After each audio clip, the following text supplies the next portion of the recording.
types de LRA en France. Principalement, le LRA se divise en deux orientations. Une orientation, c'est vers le commerce international.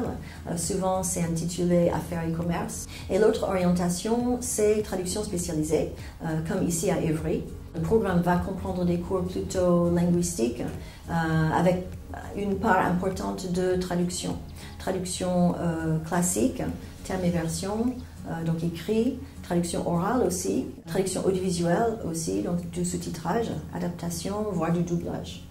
Et donc les étudiants, s'ils sont inscrits à Évry, vont avoir une part importante de l'étude de langue, plus une initiation au chinois ou à l'italien. Ils vont aussi avoir des matières d'application qui sont chez nous de l'économie et des sciences et l'audiovisuel, tout ce qui est cinéma, jeux vidéo. Et aussi le projet professionnel personnel qui est en L2, où chaque étudiant doit élaborer son propre projet professionnel.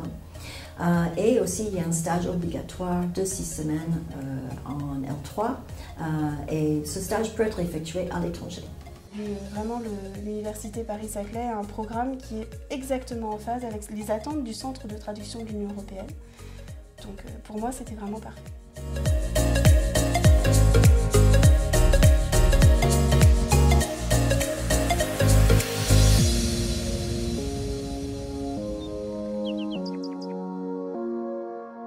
Être traducteur professionnel, ça signifie être repéré comme quelqu'un de fiable, d'efficace et qui maîtrise une zone linguistique ou une zone professionnelle. Je me suis spécialisée dans la traduction pour le cinéma.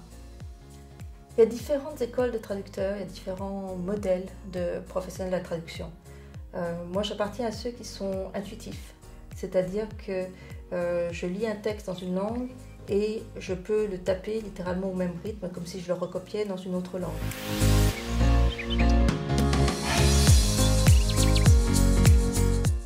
Je pense qu'il y a deux choses qui sont très importantes. La première, c'est de bien définir son objectif. Et la deuxième, c'est de monter en autonomie, de gagner en autonomie.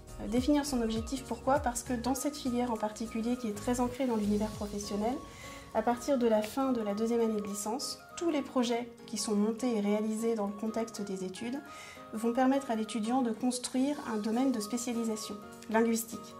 Et c'est ce domaine qui va ensuite définir le genre de métier et de secteur dans lequel l'étudiant va pouvoir travailler. C'est vraiment à chaque étudiant de s'informer, de travailler avec nous aussi sur son projet et puis de construire son projet au fil du temps.